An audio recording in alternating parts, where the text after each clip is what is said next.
Well, welcome everybody to Revive and Drive podcast, episode number 2. I'm Brad Larson, aka BigTruckerB, my co-host, my friend, my colleague, Charles Irby, the founder of Focus 7 LLC, and he is the SAP counselor, the one, the only, the man, the mystery, the legend. How you doing today, Charles? How's your Saturday?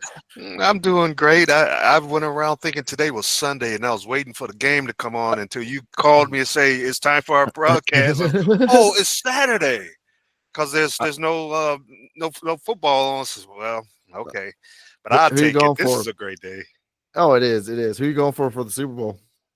Well, you get tired of seeing those guys win so much, and all the word that's going around the nation about, the refs and stuff. But Yeah. they are an exciting team to watch. They're a fun team to watch. They're red out there. Really, they know how to win. They do have a championship DNA. They really do. They really do. They really do. I'm an Eagles fan personally, and Yeah. I have always been since Donovan McNabb days. Oh, He yeah. was that was 2005 again. It was the very first Super Bowl I ever watched was the Patriots and the Eagles, and of course the Eagles lost, and they've lost more, and they've lost more. Like they've been to the Super Bowl so many times, and they just lose. They've won one Super Bowl, and I'm hoping they win, but let's be real. They're playing the Chiefs, and the Yeah, they're Chiefs playing the coach Chiefs. is Andy Reid. Now, Andy Reid was the Eagles' old coach as well. Yeah. So, man, we just went from a truck driving and SAP podcast to a football podcast real quick. What else we gonna do? We could cover everything on this podcast. Absolutely. But I had a week full of drivers that were having some frustration. It's been a frustrating month for a lot of drivers.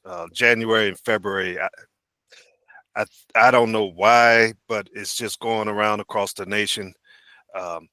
I've had one, and I want to talk to you about, and everybody out there, is that shy bladder thing. Have you heard about the ruling on that? I know of people that when they get a shy bladder, like I've taken regular drug tests that wasn't trucking, and Yeah. It's a whole different concept. But I know with trucking it can be more serious, correct? Yeah. Well, for a long time, the FMCSA just stayed away from it. But I've dug out some old information, and as of 2023, May of 23, which is 2 years ago, they allowed it. They allowed swabs to be used by employers, but that word hasn't gotten out yet. And there's a lot of drivers. Yeah. Is that covered by the FMCSA regulations, or is that an employer thing? The FMCSA has given employers authority to do it. Use a swab as long as they meet certain criteria, like the testing of the swab has to be in place and other things. And I dig out the report when I can. But yes, so all of these CDL drivers that get violations, and a lot of drivers does have that condition. It's a real medical condition, shy bladder, and there's other things attached to it. And there's other things that I think, just come to think of it, you are going to sound off on this one because you're familiar with this as far as going into drug labs to take your required drug screen. And maybe some personnel in the lab made people feel uncomfortable. You probably heard about those situations where can't say I have. Okay. That's pretty interesting, to be honest. Yeah, I get this as a SAP. I get told this a lot. Actually, Charles, you know what? Now that you mention it, I've had a situation where I was uncomfortable one time with how it was an observed test I had to take. Observed test. And I was in Chicago at one of the clinics, right? And the guy said, "All right, trousers down, right, underwear too." So I'm butt ass naked. He's standing behind me, like, okay, what are you doing, bro? And then he hands me a cup and he says, "All right, I want you to bend slightly forward, grab the table." I'm like, what? And then he hands me the cup, and then he gets over the side and just starts looking at me, right at my junk, and then says, "All right, pee." Like, that's a little excessive So yeah, okay. I almost forgot about that. I should have. Yeah, I get that a lot. It just to talk about it is uncomfortable, as you know. Yeah. Uh, I hear a lot of different instances where sometimes it's even women, and the man ain't exactly too excited about that, Mhm. and she's ordering him around, and it's supposed to be same sex, typically that's the way it That's should be. yeah. I think that's the law, right? Yeah, and the driver, the male, can pretty much tell that this person is just having fun. Mm. And there's also, when there is same sex um coordination, I get uh, calls from drivers that they get shy bladder because they know that there's alternative lifestyle person, and they are maybe up to something that kind of offends them, some voyagerism, or and I guess I stopped right there. But things like this cause a lot of uncomfortability with drivers when they go into these stalls to do a observed test, and they only tell me, Mr. Charles, you know Yeah, I think something like that definitely needs to be like talked about more. That's yeah, it is disturbing, and it's kind of like a silent underground like secret in a way. yeah. You know that's wild. Now to go back to what you're talking about before the mouth swab, um, I want to know is how they say that the hair follicle that you might take, a company can require it as a policy, but it Yes. is not required by the FMCSA or does not count really as a failure if somebody fails a hair follicle. If they fail the mouth swab, can that count as a failure to the FMCSA to get you in the clearinghouse? I will suspect yes. I'm going to look more into it, but Okay. if they're going to allow for people that have conditions that they have to have a mouth swab, then they have to attach. In fact, they have it right here. It's called oral fluid drug testing. That's what it's called, Mhm. and they will have the authority to post it on the clearinghouse if it comes up with it. Because I You know I find it, you know, interesting that, urine is the only way that, the FMCSA has kind of cleared. I mean, and now I'm kind of hearing about this new information about the mouth swabs, but you don't really hear about it too much. It's always just a UA. Mhm. So I'm surprised they don't do more. I mean, there was a lot of talk about hair follicles and trying to make that an FMCSA requirement, but there's a lot of discrepancies against that, and Yeah, yeah, and there there's a lot of debate.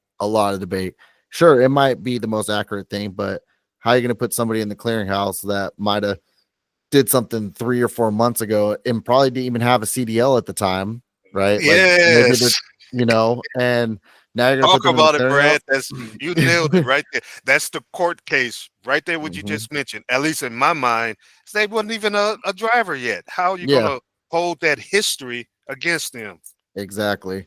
But yeah, I think I wouldn't be opposed to mouse swabs. I mean, they stay in this. I think a mouse swab is what 24 to 48 hours though. It's like because typically a drug test for like weed can go from, depending on how much you use, is about 48, I'm sorry, 72 hours for like maybe a hit, all the way to a week to even 4 weeks Hmm. for heavy Hmm. usage, even longer sometimes. Yeah, So mouth yeah, swab, I feel like can also catch that, and any type of yeah. drug, it's same. So I wouldn't be opposed to seeing them implement that in a clearinghouse situation if our information is correct, if that's Yeah, if a this thing. information is correct, so far it looks like it. It says right here the U.S. Department of Transportation plans to amend the transportation rules to allow oral fluid testing, which is mouth swabs. The new Interesting. ruling would not forbid urine testing, but would allow employers the choice to use between the two methods. So it's up to the employer. I wonder if it's cheaper. It should be cheaper also because of just the equipment is a lot less to use, and it's Mhm. maybe be more it's going to be more affordable and probably even quicker. It says here it cuts down on the cheating as it is directly So observed. Okay, see So they that could just there's a positive right there's there. a positive. Okay. So that takes away all that stuff we were just Yep. mentioning. While most urine collection goes unobserved due to the employee privacy concerns. Yep. Yeah, Absolutely. so it's gonna it may help, especially if it's gonna probably allow law enforcement to do a drug test right there on the street, right there on the Well, road. it's funny that you said that. I'm gonna pull it up here. I got something for you real quick. Well, you might have heard Michigan started giving law enforcement the oral fluid drug testing on the roadside. Mhm. Basically, you know how they have the breathalyzer for alcohol. Now, if you get pulled over for suspected DUI, DWI, they Yes. do the oral fluid. So, and that could be pretty common, like for truck drive. I think that could be an okay thing for all over the country. Mhm. But just to my audience knows, I don't know too much about the oral. I've not looked into it. Like it's not talked about a lot of the pros and cons of it. Like, can it come up with a false positive? And you say it's more, Yeah. you know. Um, but yeah, so they had two phases. They had the let's see, phase one of the oral fluid roadside analysis pilot program provided valuable data on overall performance and utility of roadside oral fluid instrument. However, the data set for the drug classes were not large enough to achieve a high confidence level in the obtained result. In December of 2018, the Michigan legislature approved the expansion of the oral fluid roadside analysis pilot program. The purpose of phase two was to collect and analyze additional data to better evaluate the roadside oral fluid test instrument. Mhm. And the expanded oral fluid roadside analysis pilot program will be referred to as phase two throughout the report. It looks like they are not capturing any more positives than normal as far as what I see here. It Yeah. looks like it's about the same, but it's more convenient for people that want to offer the test. There's no big discrepancy in information we getting now. Yeah, and I don't see why they can't make this a normal thing, and sounds like they are. So, basically, if this is going to be, I think this could be a positive for the oral fluid until we see something negative, like we could see with the hair follicle, Mhm. or the UAs, and even the UAs have their downside. The oral fluid could be the next thing for drug testing, It and it is. won't make It is. it won't make people feel uncomfortable, doing that. And plus, with testing with an oral swab, just uh, placing it in their mouths, the drivers is very fast. It can be done anywhere. And There's going to be some no adult objections. Yeah. no adultering it either. Oh, my mouth is Don't- dry. Right. Right. Things like that. And plus, it's going to be very quick, Hmm. and then you get the results immediately. So me and Brad right now are talking about things like this because this may be the future of truckers as far as the drug testing. So everybody better listen. And all the truckers out there, and the SAPs out there also. This may be the future. So you might want to look at this broadcast. Oral swabs will change the game. It Hmm. will be immediate. It'll be on site. Yeah. They can take you out of that truck. and, Right and there. it's already happening in states like Michigan. Mm, And I'm sure there's other states that are doing it, but Michigan is the most popular one for it right now. So, wow. Wow. So things will really get tightened up. And yeah. there's always, the thought of just off the top of our head, there's a means to an end for this. Are they going to try to use this politically? You know, once the states gather more and more information and start, compiling it. Now there's going to be some legislation, and something is going to hit the fan. So I got a conspiracy, maybe. Yeah, let's hear it. That's what I'm talking about. That's what I'm talking about. With the all right. This is kind of all right for the listeners. It's just fun. All right, this is just Yeah, an idea. we're just playing, What folks. We're just playing. just playing. All Just right. hang in there with us. What if now that Elon Musk is Yeah. part of Doge, and now there's a shortage of truck drivers. They're Mhm, trying to obviously they're trying to weed out more drivers with the whole drug testing and mhm, make a weed legal, but they're not. They're kind of holding it off. mhm, So mhm. what if it's just to push self-driving trucks forward quicker? Whoa, no. Because Elon does the self-driving cars kind of, and Waymo and all them. Oh, you're trying to get us taken off the air, aren't you? Wow, that Hey, real quick, if I you end got a up, point. I do not want to wish myself any harm. If I go Yeah. missing, guys, like this is a problem. Send help immediately. Yeah. Identify my body if I'm floating down the river, please. They're gonna be You listening like this. These guys are onto us, and they were just talking. What the heck just happened here? well, I just seen some information about them. I think it was it you that showed me the driverless trucks Yeah, that's last week. already in play, Hmm. and they And look they're nice. getting more. Yeah, they're getting more advanced. They're getting crazy advanced. And then there was a video that was shared a couple years ago of, or was it last year? No, I think it was about 2 years ago. That was when I was driving. They had a self-driving truck that got pulled over by DOT, and a lot of the questions is, all right, well, if a self-driving truck gets pulled over by DOT, how are they going to do the inspection? How are they going to show the Right. paperwork? All that. Get this. They have somebody with a computer, basically wherever, monitoring it, and then everything's on the side.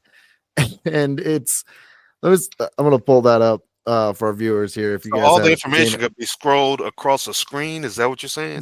It's like you ever go do a bank and they have that little like thing that they send down in the vacuum, and it's kind of like that, like in a little glass or like protected Oh, casing. Yeah. be limited to just the trailers, stuff like that. I I think that is coming, and it's coming very fast because of AI. Mhm. AI is doing some things now that in just about maybe 2 years from now, things will not look the same in so many areas, and it's going to involve truck driving heavily, where there might be Mhm. somebody at a central uh, broadcasting point, just a centralized point, Mhm. just distributing transportation, which is really wild. And the human element should always be in transportation. They can't take us out.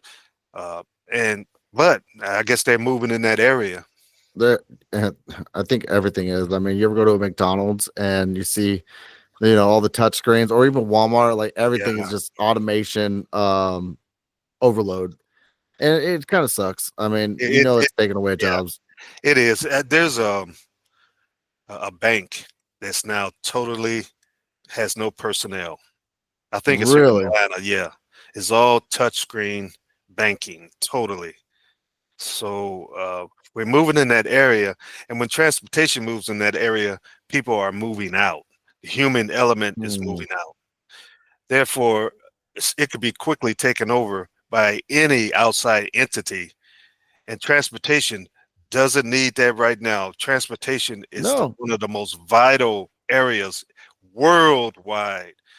Hmm. I want to advocate for truckers to continue on as long as they can. The human element, as long as we can, to have Hmm. this, to totally automate the human beings out of trucking can send a lot of dangerous Well, future signals.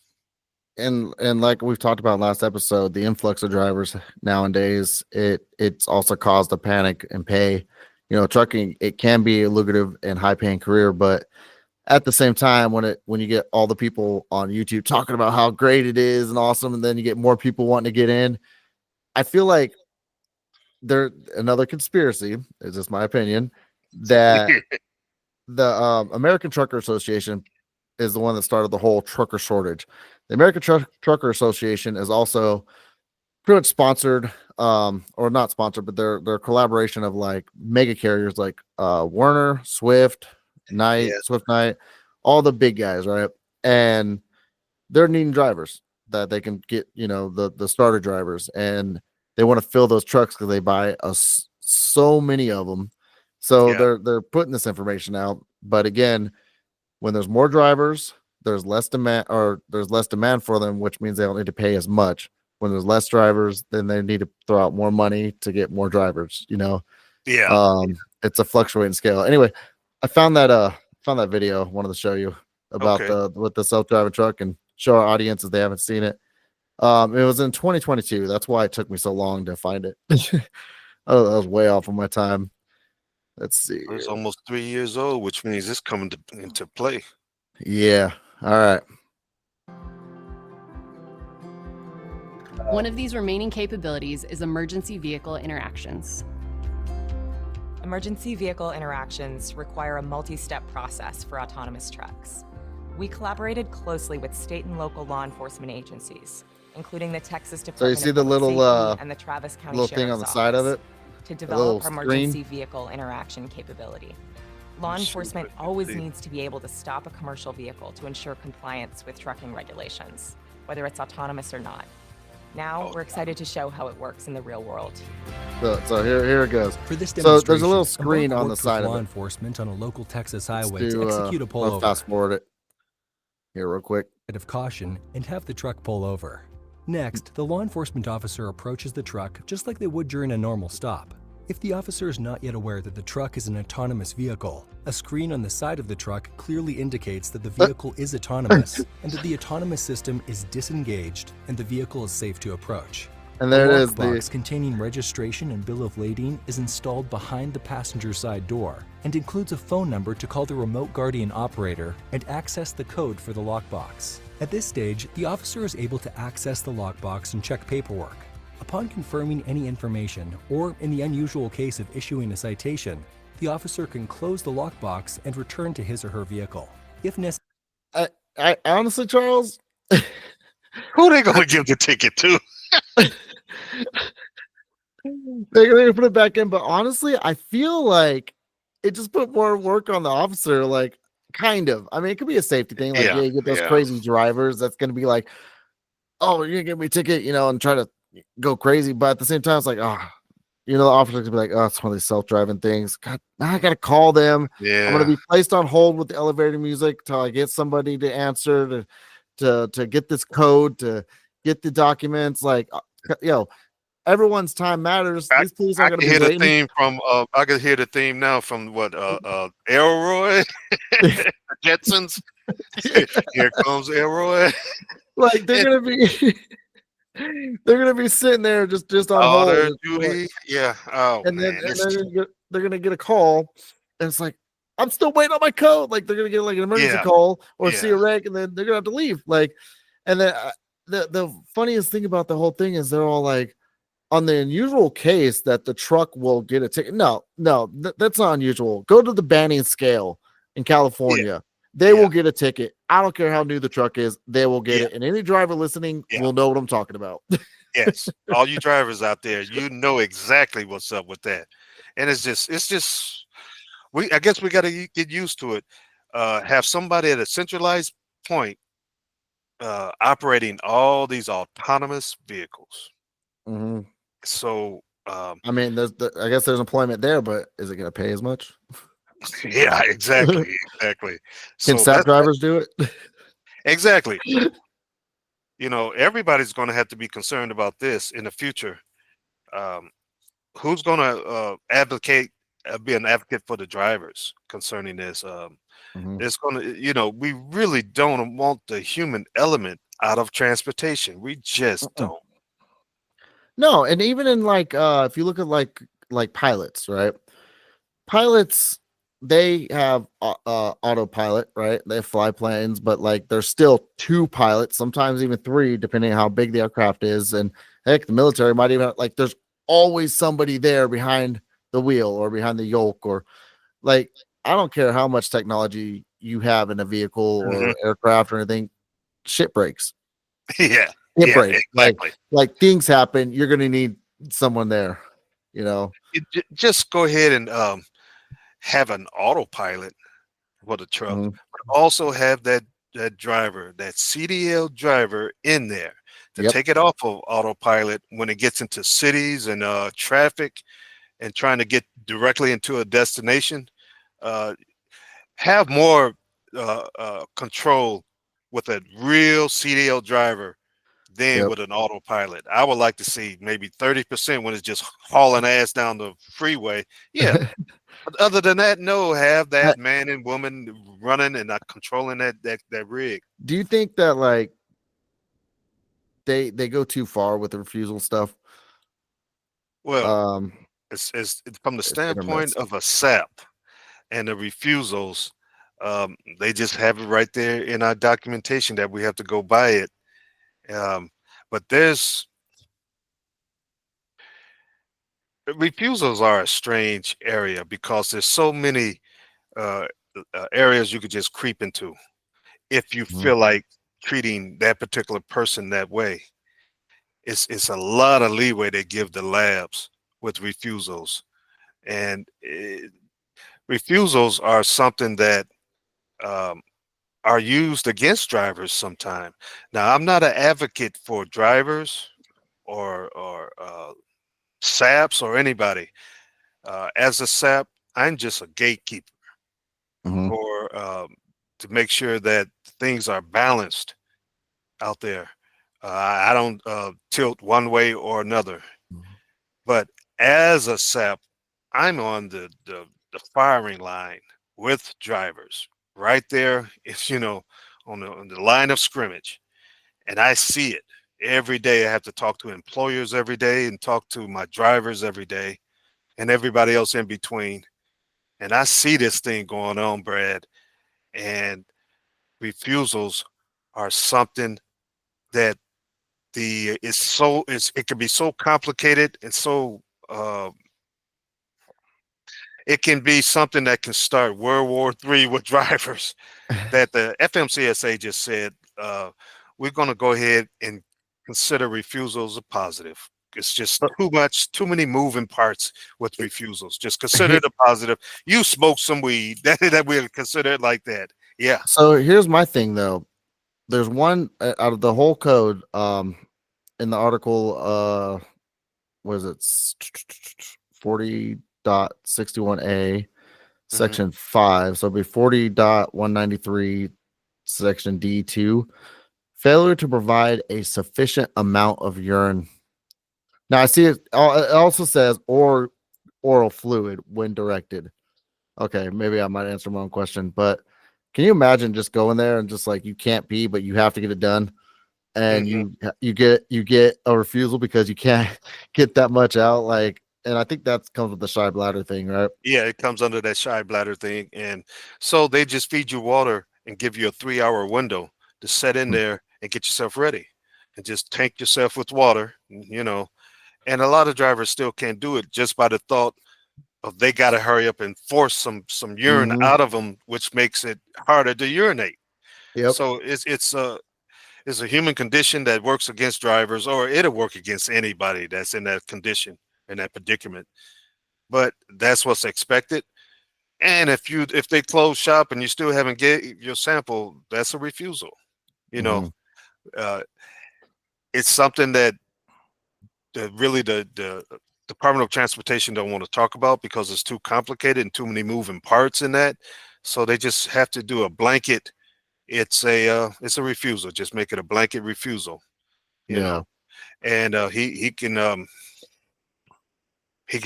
at least not have the stigma personally with his employer that knows him that he Mhm. got drugs and alcohol in his system. But as far as the FMCSA, he could be on heroin. Yeah. A violation is a violation.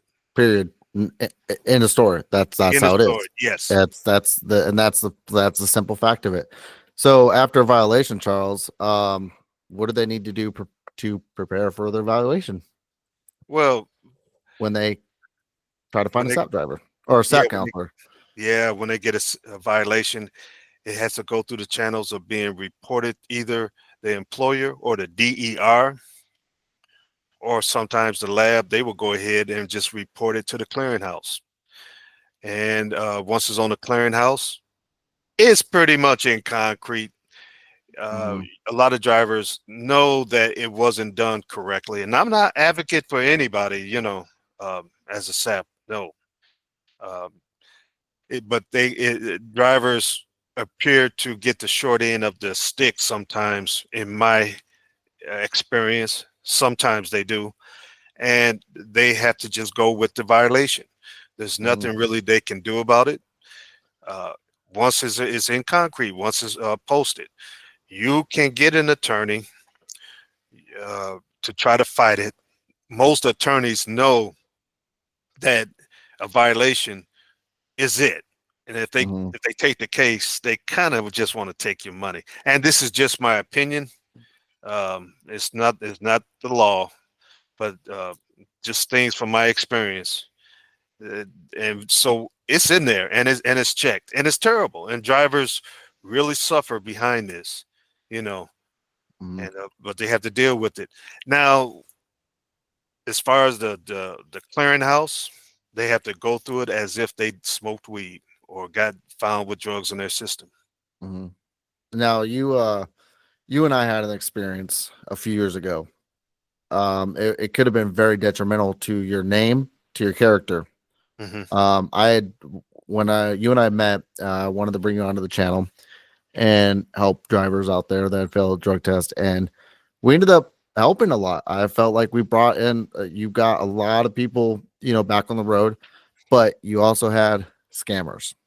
Yes. We had a situation where a driver somehow thought he called you or was talking to you. I think he was just texting, which you prefer people to call you, correct? Like, Yes. if they absolutely face to face, voice to voice, like that's the best way.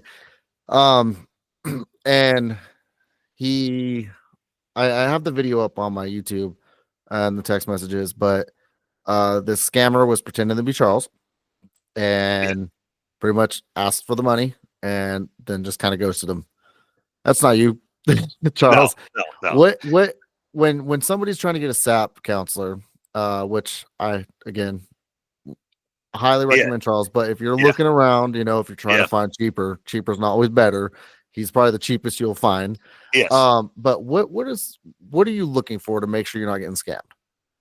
Well, if you ask for me on the clearinghouse, or put my name in, you get a violation. It gets posted. You can select a SAP. You can put my name in, Charles Irby, ERBY. You'll see all my information come up. I'm a federal SAP. I'm not regional. I'm a federal SAP. Which means you go into California, because I get a lot of people asking about California. Yes. I don't know what's states. the deal with that, but yes, all 50 states. All 50 states. We need to let everybody know, Charles, this is going to be for a highlight. This is for our short right now. Charles Irby, Focus 7 LLC covers all 50 states. If you need a SAP counselor that will cover you in your state, he's the man to do it. Plain simple. It's because of the particular certification I got. I'm an international certified alcohol drug counselor. I'm not a CAC, which is alcohol. What is a CAC? Alcohol drug counselor is what I am. A CAC is a chemical addiction specialist or something like that, and they're regional. Regional, but I'm national. In fact, now that I got the I in front of it, I'm international, which means I can practice in China, but they don't need me out there. I'm not going to do it. That's still crazy. Like, wow. International. But I think they will use us just mostly as consultants, but also Israel, a lot of places in Europe. So I'm international, and I believe they gave that designation more with Canada and Mexico. So the whole North American block will be taken by us. You got that shit. You own it. Yeah. Now, but I'm sorry. Go ahead. No. Well, you go ahead on that. No, I was just reiterating. Basically, you go into the SAP, one of the clearinghouse. You type in, find a SAP, type in your name, and it has all your certifications that proves you are legit. Right there. That proves it. I would have to be registered with the clearinghouse as an SAP in order to have that come up. Otherwise, nothing will come up. And that's how you drivers can make sure that they're getting a real SAP and not being scammed by somebody that just took their money and don't hear from them anymore. And this has been prevalent for a while. People that really know how to manipulate the system. Yeah. So, and And do you feel that people get worrisome because, like, you know, we're living in the digital age of money with Cash App, yeah, Zelle, yeah, Venmo, all that. Like, nothing's paid in cash anymore. Do you think that people get kind of like skeptical? Oh, you want me to yeah. Cash App you, Zelle you? Like, how do you reassure them that, like, listen, your money's safe. I promise you're getting the service you paid for. Yeah, I personally, yeah. I can answer that with, it's your reputation. You can find you, but what else would you have to say for that? Well, you will know and see that all my credentials will come up on the screen once you put my name in.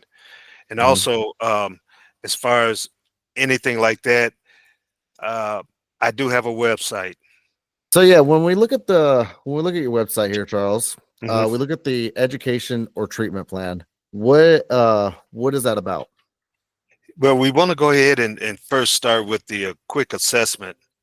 And the assessment uh, will tell me what degree of involvement with drugs and alcohol my driver has.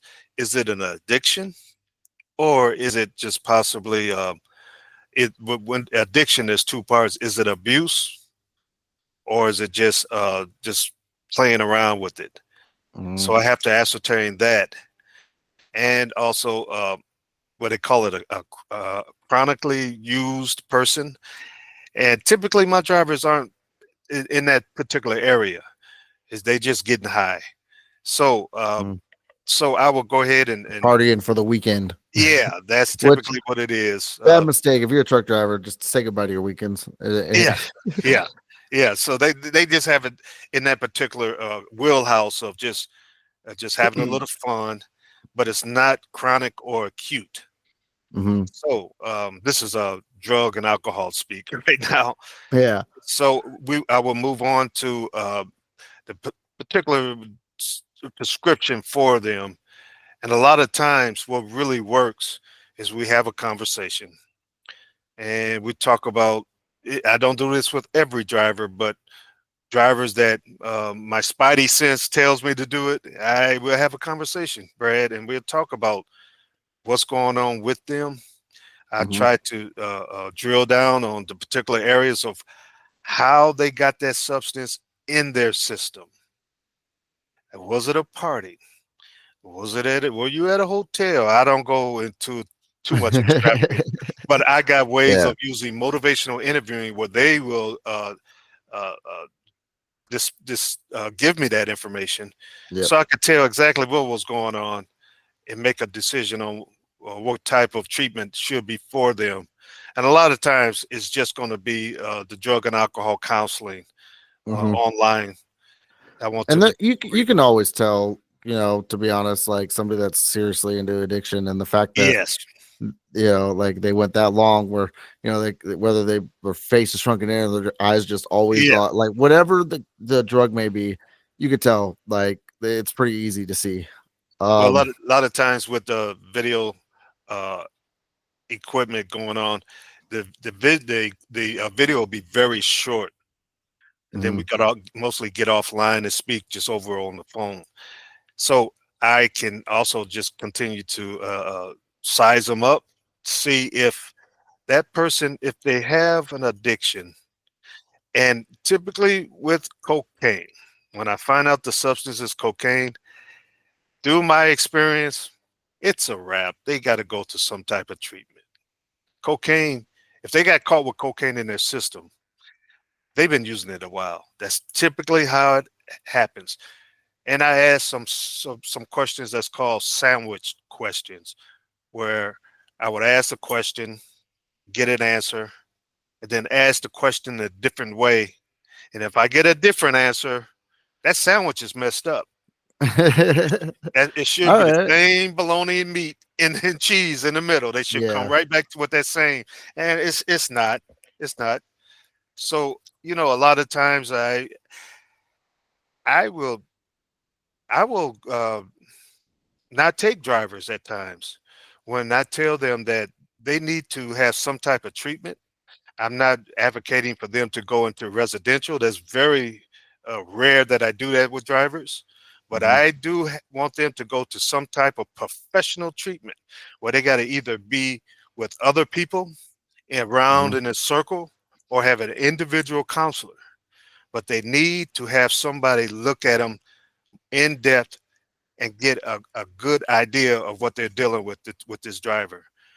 And a lot of times drivers say, "Oh, I'm not like that. I'm not that bad," and I don't take them. I tell them right Understood. then and there that uh, we wouldn't be a good match, and good luck to you, Mhm. because as a SAP, that we really have to be gatekeepers for the freeways. Yeah. And when somebody is using drugs and they get popped, and I get a hold of them, I can pretty much tell through experience if they're full of it or not. And if they're Mhm. full of it, that means they've been getting high for a while. Yeah. Just don't want to be honest. And it's kind of important, Brad, that we don't have those guys on the freeways. Oh yeah, no, it's you can Yeah, Google truck wreck driver on drugs or alcohol. You see dangerous stuff all the time. What I love about your website too is the simplicity of it. You really do just break it down like you were talking about. Like step by step, from the phone assessment, the treatment plan, yeah, the drug screening, because you make them go take a drug test to make sure they're clean. yes, And then you get their driver letter, their employer letter, and then the testing schedule. And then right here, the clearinghouse. Now, if you guys are in the SAP program, or you got to be in the clearinghouse. This is what it's going to look like. This is the setup. Basically, you get a red light, yellow light, green light type deal. So you got the SAP request sent, the SAP designated, initial SAP assessment complete, which would be with you. The driver determined eligible for RTD test, which would be with you. And then that requires the driver letter, right, and the employer letter. yes, And absolutely, then absolutely, yes. the return to duty test with a negative result, that's the employer. And then the follow-up testing plans with the employer, correct? That's it. That's it. It's very important that uh, information like this be disseminated out to drivers because they don't know anything about the SAP process. So if they Mhm. go out to my website, focus7.us, not .com, is .us, US, yep. and you'll see this. I'll put And it right in the screen, right here, right in front of y'all.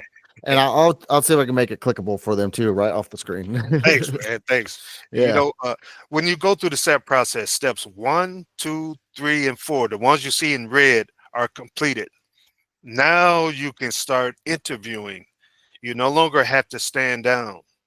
And when you Mhm. get to step 5, the one that's still in green, that fifth one, well, that's the most important step, in my opinion, the return to duty step.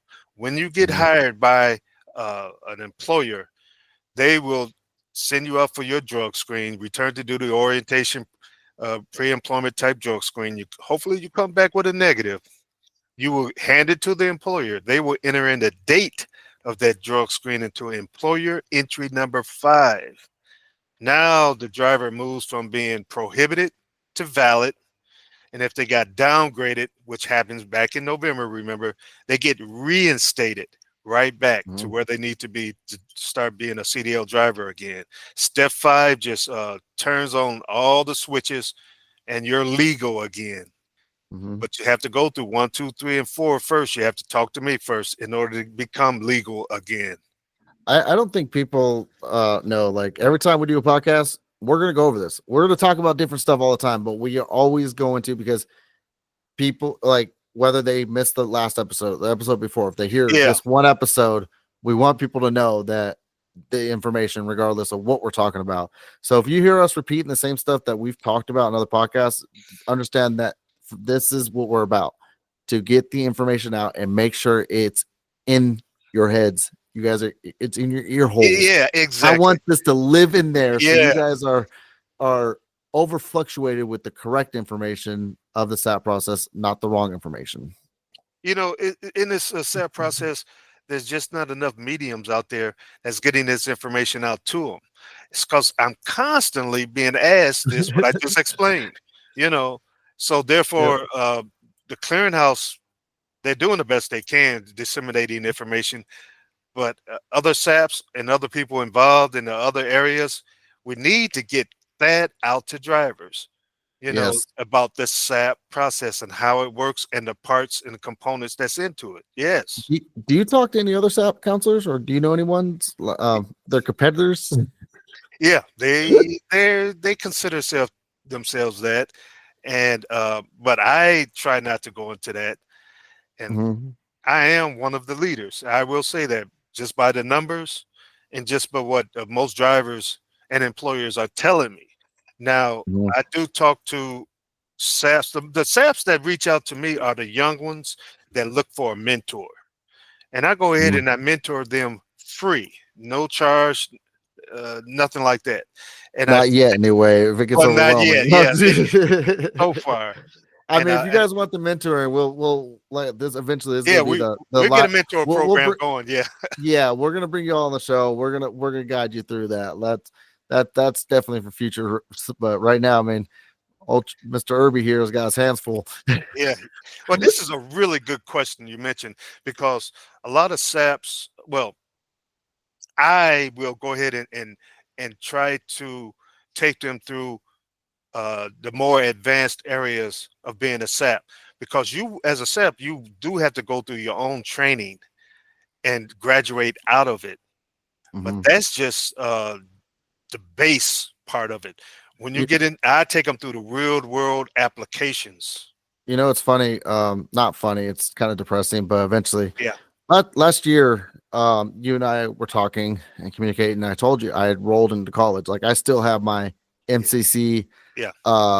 user ID. Like I could still go to college. I could start, but because everything that happened, I had to put a hold on it. But I've been very interested in becoming a SAP counselor or a drug Yes. counselor myself, 100%. And I'm at the point where I'm just letting life take me. But Yeah. my paperwork is already at MCC. All I gotta do is just get the funding, not get the funding. I get student loans and stuff. Like I can get Yeah. approved for that. That it's still open. Like it's ready. That's all. It just like that. I can get back in it. But with the podcast and work, I'm not making excuses. I'm just saying, like, I want to make sure my priorities are set, and when Yeah. I'm ready, Yeah. when I'm ready, That's right. um, That's right. you Everybody know, listen to this. That's important. then I will jump into doing extra, because I want to help people just like you, man. Yeah. Uh, Yeah. Another thing that is can my mental health Yes. handle other people's Yeah. not problems, but like their sadness, their stress. Like I have to be Yes. able to handle my own mental health first before I can go out and help others. That's right. That is so So true. I'm in the process of rebuilding myself, relearning myself That before, is so and true. then once I'm done with that, then I'm gonna go and I'll look into counseling. Not look into it. Like again, I have a student ID. I'm ready, and I'll start doing it. But I want to make sure I'm ready first. Yeah. That's right. That is so true. And that goes for anybody, especially truck drivers out there. You have to go and get yourself together and Mhm. always look at your own mental and physical and emotional condition. Always check on yourself. We can't just go out there and just deal with complicated issues out there in the world of helping others because you soon get extreme burnout very quickly, Yep. you know, because you Yeah. whether we know it or not, our bodies and our mental attitude take on these problems and it's extra weight. Whether we know it or not, our subconscious does. Yeah. So, we want to go ahead and always stay physically fit mentally in order to be a person like that. So you brought out something that's really good. And this also applies to truck drivers, the Yep. drivers behind the wheel. You got a personal life to deal with. Now you got a hell of a professional life to deal with.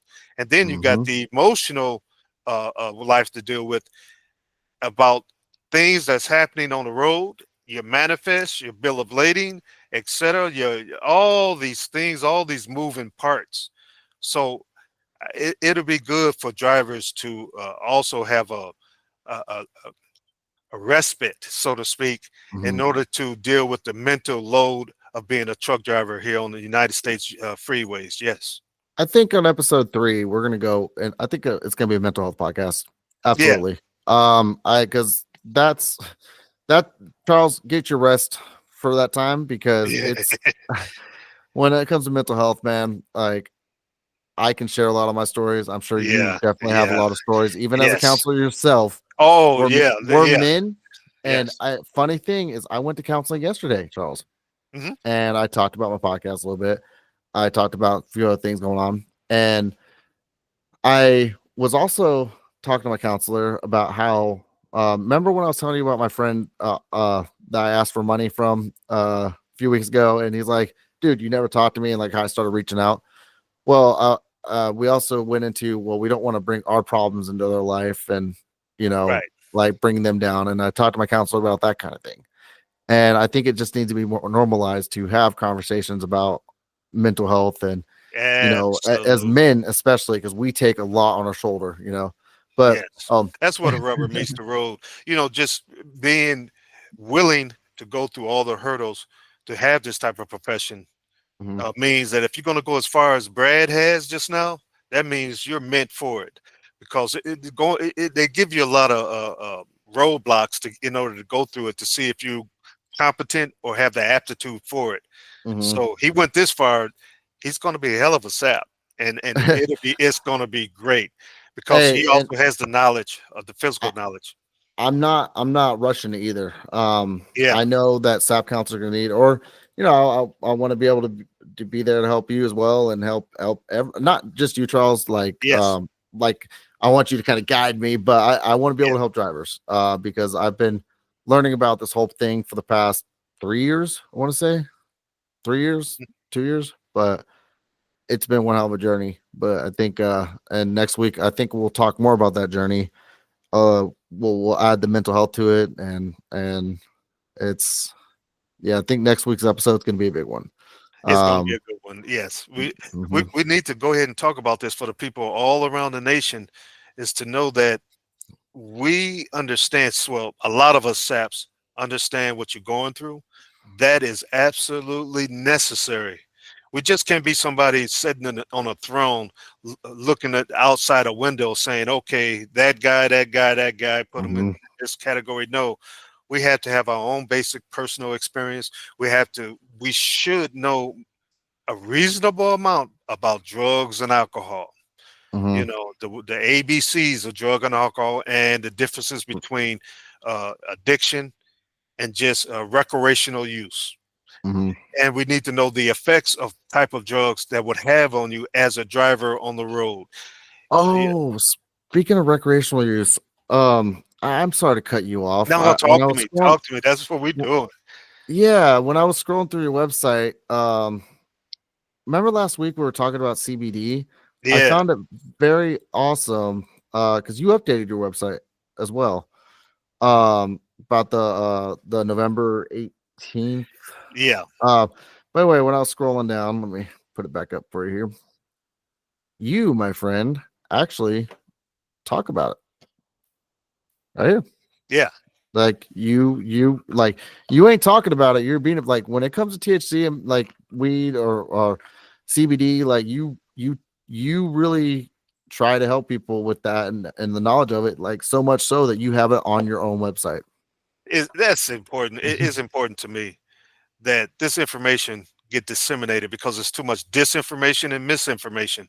Mhm. So, and CBD has been a big thing with my drivers.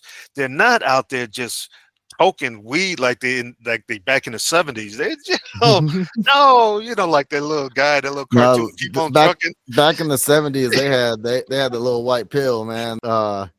Yeah, Yeah, well, Pops was a gangster on the highway. Yeah, we need to my have his story out there. A lot of people probably he can was a really relate to him.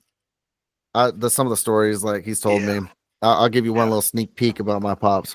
Back when he was truck driving, he got a load from California to Oklahoma, yeah. and his boss at the time gave him a bag of dope, meth actually, Hmm. and he'll tell the story too.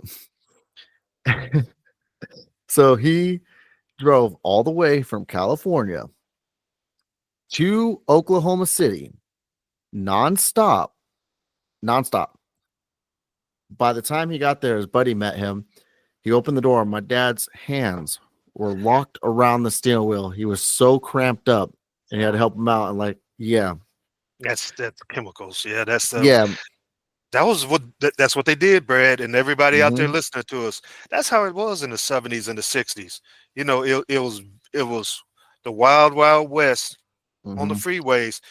I think And this was the 80s and 90s for him, but still, yeah, yeah. and they had to get that load in. They had to Mhm. get it in. There was no rest periods. There was no mandatory rest, and the drivers ones that Uh, really got paid. So it was an incentive to be a tough guy on the road, yep, But those were really harsh. horrible, scary times for truck drivers. Also, you Another know, story, and they got drug tested. Hell, my dad was telling me about this one time. Like I said, he's got more stories. I'm just giving you all a sneak peek of some of the shit he's going to be talking about. But he had this one time where he had to go take a drug test, and he bought a bag of pee, a Ziploc hmm bag, and he thought he could hide it. Well, he went to go do the drug test. Guess what happened? Right then and there, and he just had it all over him, and ended up failing. And like I'm not condoning his behavior, and he doesn't either. He knows what just yeah, like you yeah. said, Charles. This was a different time, We and just it being was honest. That's all we're doing. Is just this. we ain't playing with people out there. Yes, it was a No, this different time. it was about money, and I'm gonna also tell you all something. My dad was a business owner for hmm 30 plus years. He's always kept me fed, kept my family fed, kept a roof over our head. Hell, I'm Yes, staying yes, with him. So, regardless of his choices that he made in the past, he still didn't let the drugs consume him. Maybe his health. yes. Honestly, I will be serious about that. But he didn't let his drugs consume him when it comes to taking care of his family, providing, and doing all that. Obviously, he stopped. When he stopped truck driving and ran a restaurant, but he, yeah, he's got some stories. You So know, when you used to tell me stories about your pops, it reminded me of that Robert De Niro movie where they were all together, Pacino, and hell yeah. that movie where he was a truck driver. I think it was on Netflix, and Mhm. I watched that movie a couple of times, and it accurately described truck driving back in the 40s, 50s, and 60s and 70s. You Yep. know, and it was dangerous. They were getting hijacked Mhm. all the time. Truck drivers had to keep pistols on them themselves, and there was a So lot of 44. illegality going on. And Yeah. it was almost a prerequisite that truck drivers had to be on poppers. You Yeah. had to. The government gave it a blind eye to it because they knew that truckers had to For a drive while. for For a 16 while. hours until they dropped. That's the way Yeah. it was. Until the wrecks were getting serious, until more, Yeah, until like you had a mothers against truck driving. Like, yeah, these, right. some truck driver killed someone's kid, someone's family, to Yeah, where they started the movement, to where it got to the government, where they said, all right, enough is enough. And now yeah, you got all these rules and regulations, because let's be real, the laws that we have today is from the drivers in the past. I don't care what you guys say. Like, it's from them fudging up, doing stuff like what my dad has probably done, yeah.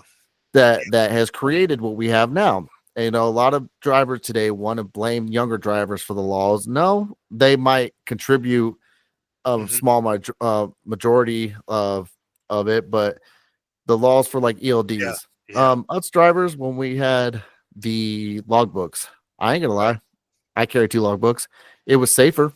Yeah. Two logbooks was safer hmm because you could take a nap when you wanted, Yeah. and you weren't running off a computer, and you actually found parking. I condone two logbooks.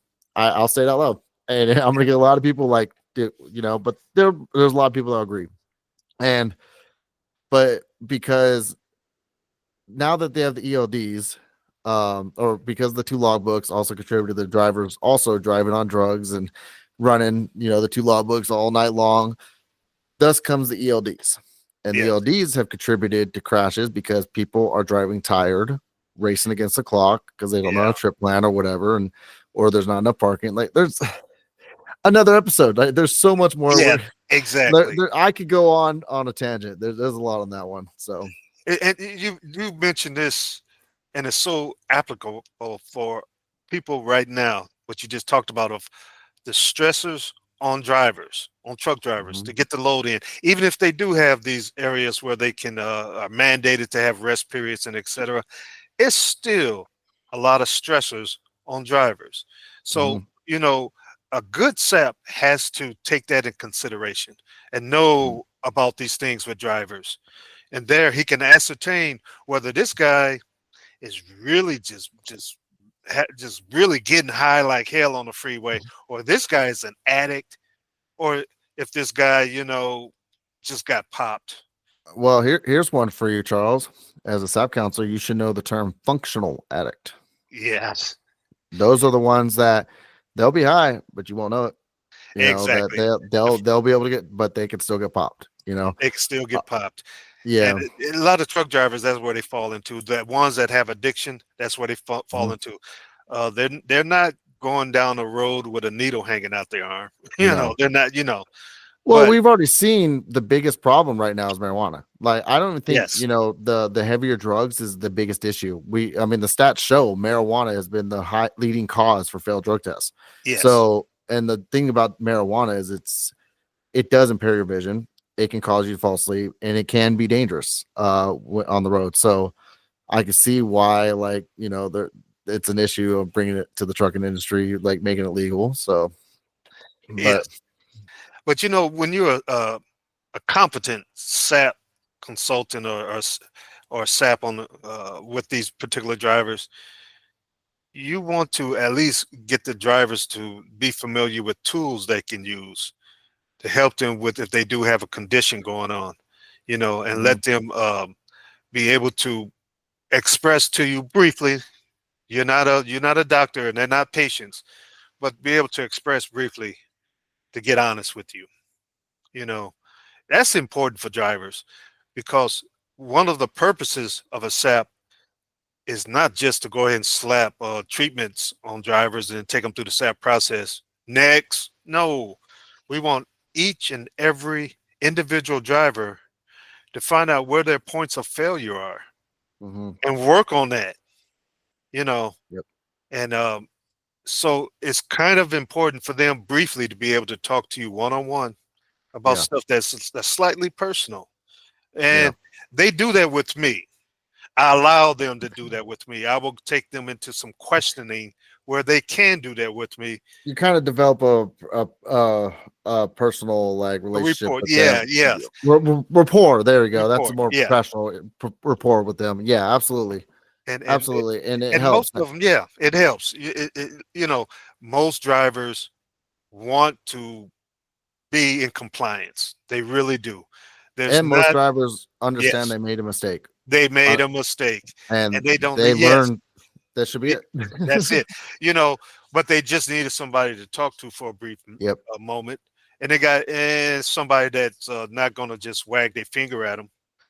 And so I do that with a lot of my drivers. I let them speak a little bit about what's going on, but also I take them through some methodical questioning that's to find out exactly what degree of use is going on with that particular driver, and I'm practiced enough and has enough experience. I could pretty much quickly get an idea most of the time of what I'm dealing with, and with cocaine use, I want them in front of somebody, because with cocaine use, they've been doing it. What about those drivers that do heroin? I can't imagine. Yeah. I can't imagine somebody out there doing heroin, I'm surprised you haven't heard much about fentanyl. That's the big thing right now. You hear about truck drivers trafficking it, but actually, I'm glad no one, you don't hear. I want to look that up. What you can say something real quick. I'm gonna look this up. Yeah, that's a good point. That's a good point. I want all the people out there listening to understand this. That's not a hot topic with drivers. The rate of my drivers getting popped with opiates is extremely low. Yeah, that's not a thing anymore. I it's think always amphetamine and yes, weed right now. Is weed, some cocaine, but amphetamines. Oh, here we go. Here we go. Here we go. It took me a minute, You found but it? I found one article, and this guy did a little bit of both. He did a little bit of cocaine and fentanyl before his Jersey house crash. Mhm. Wow. Inside of I think I've seen this crash, the but he was home, high there on were the coke and bedrooms in fentanyl, the upper and a back where the downer. dump- Yeah. Now let's go to New Jersey, where a 55-year-old truck driver suffered serious injuries in. Oh. Look at that damage. Wow. Total This demolish. crash, this happened in South Absolutely. Brunswick early this morning. There was a family inside of that home. They were Oh. in bedrooms in the back when the dump truck crashed at least 20 feet into that home. News 4's Tracy Strahan has more from the scene. So that's the reality of it right there, That's guys. the reality of it. Coming to you from Shelley Road. Where That's Look at that. That's why it's with my experience, Brad. When I hear cocaine, opiates, fentanyl in a report, I'm looking at treatment. I want them to get in front of somebody. No drug awareness course. No. I really want my drivers to get in front of somebody. And when they do, they argue and they raise hell. And they a lot of them say, well, screw you, I'm gonna find another SAP. And what can I do? They did not select me yet on the clearinghouse, so they can go. And but when a lot of drivers that they acquiesced and agreed to go to treatment, I finally talked them into it. They come back with so many compliments for me. It can help that, them out. that I helped them not only to get back into drug driving, but helped them with their life. A lot of them were so happy that I was tough with them in the beginning and made them go through this treatment if they wanted to drive again. And once they started going to their third week of classes and et cetera, in group sessions and group therapy, they end up one of the leaders in group therapy. A lot of the other people were dependent on them to help them, listen to them share, because their experiences were so in depth and their wisdom was so profound, because they were changing their minds as a truck driver to be somebody that can be helping others. And my truck drivers come out of treatment as stars. Now I won't say rock stars. That's not the right word, but they come out we as all stars. just want to be a big rock star. But, Live in hilltop houses, driving 15 cars. The girls go I got him easy and the started, drugs y'all. I come got him cheap. started. Yeah, But, I hear you, man. They are so happy that somebody made them go to treatment in order to keep their profession. And they can't, and they I don't hear from them again, unless it's those times where a lot of drivers come back and they got through 6 steps. One called me this week. I got through all 6 steps. I'm no longer on the program, and they're so happy. I remember, I think, Brad, you were one of them that did that, went through all the steps and got through with it. And I went through a member tribe. I was there for almost a year, and I did not get all my follow-ups done. That's the only thing. A lot of drivers don't get that far. They don't get that far. Yeah. And but I mean, I can go get a trucking job right now and do Yes. my it's not a big deal. I still have my CDL. It's just, I mean, I just got a $2 pay raise at my job. I'm getting promoted. I got things going on, so Yeah. I'm okay, not driving right now. So well, sometimes your higher power have you want to go through and do different things, and I think that's what your case was too. Charles, I couldn't have said it Yes. better myself. I mean, 10 years Yeah. of driving, and Yeah. we talked about this last year, man, or last week. Yeah. I loved it. It was an experience of a lifetime. I learned a lot, and I will always have a special place in my heart for it. But Yeah. I'm ready to enjoy my life just off the road without the regulations. Yes. Again, Yes. once my mental health is better. So Yes. Yeah, let's just put it out there plain and simple. Sometimes God has other ideas for you. And I think Absolutely. that's what he did with you. He wanted to promote you into a whole different area that's in his wheelhouse. Yeah. And that's what you're doing right now. And you're helping Well, so many people, Brad. I want more experience in other things, man. Yes. I don't want to be just known as a truck driver. I want to learn how to do other stuff. Yeah. Like melting metal, there's a whole science behind it that I'm Yes. learning, doing this, even the podcasting, doing video editing. I have more time to actually learn how to make myself better at it. And of course, other things that you and I have talked about privately, like I want to expand my knowledge, and of course the college. Like I want to, I don't want to just be stuck on one thing for the rest of my life. I want to Yes. be able to do more. So So that's the important thing with a lot of people. If you got other avocations other than truck driving, you can also look into that and see where some growth can happen for your particular life. As always, take Brad as an example. Just follow this closely and see if there's other ways you can, if you want to graduate out of being a truck driver, or if mhm, you want to continue to be a truck driver and also expand your knowledge and your expanding your knowledge. wheelhouse. Yes, Absolutely. Take a break if you want to. If you can, absolutely. there's listen, I was a firm believer. Like I was gonna be in trucking the rest of my life, and I loved it. Yeah, yeah. And I was like, but there are better things to do. Like and it gives me an opportunity to grow within myself. So Yes, absolutely. And there's nothing better than have somebody that's been in the field to be on this screen right now to talk mhm, to other people that's currently in the field. You want to hear about, you're more apt to hear from somebody that's been through it yeah. instead of somebody that's pretending. And Well, wait till next weekend. We're gonna go. We'll talk about been through it, man. yes, Um, because I'm gonna tell you the effects of driving yes, and how it led to my mental health and how I got into trouble yes. and what led up to that. And there's a lot of stuff I haven't really talked about on my channel that I'm ready to open up about a little bit Good, more good. next weekend. So you guys want to be here for Personally, I that know a lot of stuff that he's podcast? talking about. He's talking to you guys, not me. Yeah. And I want to pace him. I want to pace him through this because it's so much. We'll go through 18 months and we'll just touch the surface with you. So we want to pace about all these particular episodes. Mhm, And I'm talking to our audience across the nation and around the world. That has to do with truck driving and transportation. You mhm. guys are going through a lot mentally. This can be a pretty tough job emotionally also. So we want you guys to know that you're looking at a podcast of people that care. Now, I'm Absolutely. not supposed to have any opinion on outside issues and all this stuff That's as what I'm here for. yeah, you know, you know, You know, I when I ask you my opinion or what's your opinion, Charles, I yeah, normally try to keep it professional on yeah. your job. As a But sap, they anything, want you to stay yeah, in your exactly. But pocket, yeah.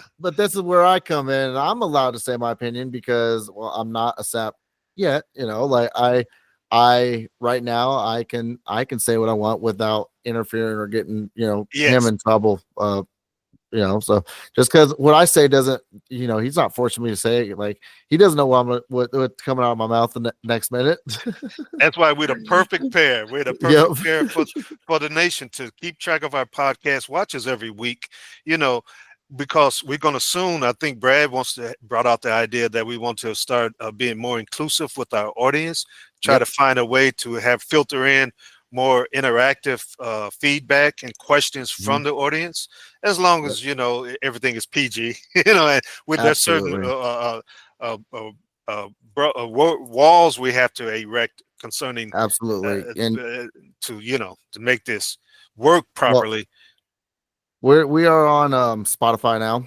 Will be Yes. on Apple Podcasts. I'm still working on that. I need an iCloud account. And we are on Amazon as well. There's several ways to listen to us. I will have our website down below, and everything we talked about. I will have links down below in the comments or in the description. We are on iHeartRadio and YouTube, of course. And here we're going to be streaming on TikTok as well. We're expanding. We're going to get our word I out. hope so. I hope so. As far as the SAP process, drugs and alcohol in drivers' systems, and now they get popped. What do they do? This is not brought out by anybody about this particular the SAP world. And Mhm. thank you for your podcast that you had this idea of Revive and Drive to get this thing out there.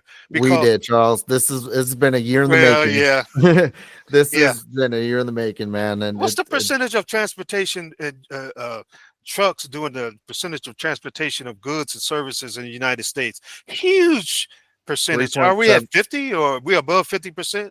there's 3.7 million drivers. Look at that. Look at that. Everything you get from Subway sandwiches to toilet paper is brought Yep. in by drivers. Now, And the who cool think? thing, Yeah, I'm sorry, I didn't mean to interrupt you. Go ahead. and who cares about drivers? Brad, who is giving a rat's butt about drivers? This podcast does, and we're the podcast that want to care about the consuming public with transportation and getting all your goods and services to you safely. Absolutely. So what does this world entails? It entails SAP, SAP, and all the things that go in with it. So it's needed out here to have a SAP process to make sure our drivers are taken care of concerning drugs and alcohol. It's no longer the wild, wild west. There's a Yep. there's a lot of rules and regulations are Yep. got drivers strapped down. You know, no, Brad, this is something you've been talking about a while of having all this convoluted weight on you as a driver. All these are rules and regulations, and plus trying to make a living as a driver. Yeah. And with all that weight going from a driver to a non-driver, it can lead to a major breakdown if not taken care of correctly. And I'll share my story on that next week. Yes. Absolutely. The and you guys will see here when we get, maybe we'll have some drivers out there who have failed for SAP and maybe want to share their story of addiction. If you guys aren't afraid, I'll even blur. You guys can do audio only. If you don't want your face being shown, we can make it audio only, and you can just talk about it, and we'll love to hear, and hopefully you can inspire and help other drivers out there, that have that might be thinking of going against their mental illness and picking up something, anything, any type. So, and hopefully your story will sway them to go the other way. Yes, if we figure out ways with this podcast, if you want to keep your anonymity and want to have your ID or your information private, we figure out ways to do that. We want to open this thing up to drivers, truck drivers, and other drivers, and drivers and people in all the modes of transportation. There's airline pilots and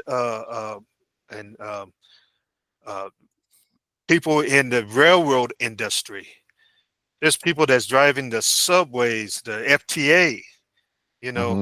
There's people all in all modes of transportation that needs a podcast like this where they can call in, ask questions, tell their story, so things can be shaken out publicly, and people get more awareness of the stressors that transportation is putting on the particular operators.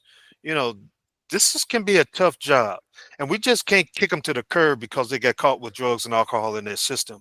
We want people to get well. So in order for them to get well, we got to start treating them in a whole different way instead of beating up on them. Let's try to understand them. And Brad was the one that really advocated for you guys heavily off camera. So really give him a good hand clap right now. Privately. Hey, listen, when I appreciate that, Charles. I really do. When I was on the side, I was like, how do I have this big channel and not know any of this information? That's why I told myself, never again. Like, I don't want another driver out there having to go through what I went through and not know it. So that's why I pushed myself so hard to try to get this info. Here's one for you, Charles. You're talking about the airline pilots and the like the railway workers and all that. Yeah, flight attendants, everybody. Yes. Yeah. Well, before we close up the show, but what about Uber drivers? Lyft. I mean, I know they don't have to go through the SAP, but that's a good one. Think about it. What about rideshare drivers that might be using drugs? That's something we can talk about in the future. Any type of transportation, and they're not transportation. They're not people to call in about this. Yes. Yeah, but like maybe someone can share a story like, oh man, I got picked up and this driver was high as hell, man. Yeah. But that particular area right now, the Department of Transportation with the U.S. government, they're not recognized because you have to operate a vehicle that's at least 26,000 pounds. So isn't that crazy how that works though? Because a car, I mean, there's more car wrecks than our truck wrecks. I mean, they can go to more places than a semi truck can. Yes. They can literally you. I don't know how to use this word without YouTube censoring us, but the thing that happened around what December, or it was in New Orleans. Oh no, not New Orleans. Was it New Orleans? It was an attack. We'll just say an attack where somebody took their vehicle and drove it through people. Yeah. Oh, You remember what happened recently? yes. And it's happened before, like it was bad. They went around the barriers and everything. Yeah, that was bad. Yeah. That was bad. Yeah. And that was just somebody in transport. He was a taxi driver, or what was I whatever we'll was going we'll, on with we'll look him. at that and we talk about, Right. but like why, a lot of times drivers are very concerned and pissed off that, people in cars aren't regulated as much as somebody in a semi truck. Yes, a semi truck is a rolling missile basically, but a car can do, like, there's more cars out there, and you could see a semi truck driver with a flat tire get dinged, get in trouble, but you see a car driving down the road with a flat tire, brakes, or a window missing or something, and then the police don't really, they don't mess with them too much. You might get a few states that are like, yeah, we're gonna write you a ticket, but they just kind of get away with what they want, So as long as their car's registered and insured, they don't care. Well, I'm going to have to get ready to get off, but this has Yeah. been a really good one, and we're going to talk a little bit more this evening without the microphones on, etc. Because All right. we went over to a lot of stuff, and Yeah. and we want to start getting feedback now because we went over so much stuff about Mhm. what other drivers are experiencing, like with Uber and these type of things. These particular drivers are not under the FMCSA, so they need to be talked about, and they Yep. want information also because they're part of Yep. transportation. We Yeah. need to, and we're going to talk more about marijuana and the effects of marijuana All because that's the drugs. big, all drugs. Yes. We're gonna get my dad on next week, and also get into mental health and as well. Charles, earlier today when we were talking, we are like, yeah, it'll be kind of a short podcast. We're both kind of tired, And again, another long one. And I said we just go Yeah. with the flow of things, and it was a Does, great yeah. one. America, we just go with the flow. We don't have just a particular criteria we go by. Mm-mm. We just shoot the gun and we hit Let's go. the lanes. That's all we do, and we find out by us doing a podcast with you, America, like this, that there is much more to be talked about, to the point where we need to start getting feedback from the viewing public. Yep. There's some stories you guys need to tell publicly, and there's a lot of things because we are just now hitting the other modes of transportation. We want to concentrate on the FMCSA, the truck drivers. But boy, there's a lot that stewards, the old word, airline stewardess, what they call flight attendants now. Yep. Pilots need to talk to us. They got a lot of things to say. There's a lot of railroad workers that got a strange way that the FMCSA is, the federal government is regulating them. There's a lot of different areas. And then there's this new area that you brought up, Brad, about Uber and Lyft, and drivers are loaded, and will that become part of the FMCSA type thing? I don't think it will ever be the FMCSA, but it's a good topic to just talk about. Yes. Open Yes. for discussion. And marijuana. Everybody wants to know about marijuana. Is it a hallucinogen? I don't have a problem with weed. We want to hear from the public on that, and we're going to disseminate the information on what really matters, what the FMCSA says about it. That's what matters. So one of the reasons why we focus more on weed than a lot of the other stuff is, one, you two don't really like us talking about the other stuff too much. And even weed, Yeah. they're kind of iffy. But not only that, 56% of the drivers who are on the SAP program is because of marijuana. So that is the biggest Yeah. issue. If the 56% was on cocaine or meth or any type of amphetamines, benzos, we would be talking about that more. But I feel like marijuana, a lot more information needs to go out for that, because that's what the big topic is, and it is. the majority of It's the fails weed. are. Yeah. And So- a lot of things, we want to make sure that get the word out about me.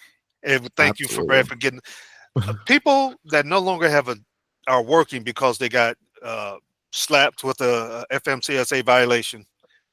they most likely don't have a whole lot of money in their pocket at this moment. So I only charge 400 for my SAP fee. That's with Zelle, 415 with Cash App, and it's pretty reasonable in all the other uh, pay services that you can use. I try to keep things low because typically you're not working right now. You out there Ubering until you can get this SAP situation straightened out and get back to truck driving. You don't need to be price gouged right now. And also I want to reiterate that me and Brad, we are gatekeepers also. We're not just out here advocating for every and everything in the world concerning this. No, We absolutely want not. drivers to be out here safe, driving Mhm. safe. So that's one of the huge pillars of our broadcast is to be safe drivers out here, you know. And also drivers don't get their say. They don't know anything about a SAP violation, the SAP process. They get angry. They want to play games. They want to lie. And because they basically, not because they're rotten people, it's because they They're don't ashamed. understand the process where they can come to Mr. Charles and relax. Hmm. Because Absolutely.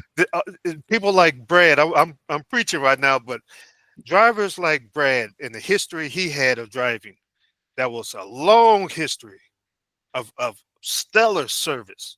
A lot of people were bragging. A lot of employers didn't wanted Brad, and that needs to be known by everybody that there are drivers like him that deserve respect because they knew the process and held their line with the process, and they wanted to know more about the SAP process along with that.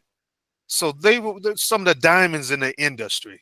They really serve the transportation freeways well. We need truckers. SAPs need to understand that. Treat the truckers well. Don't beat up Mhm. on them.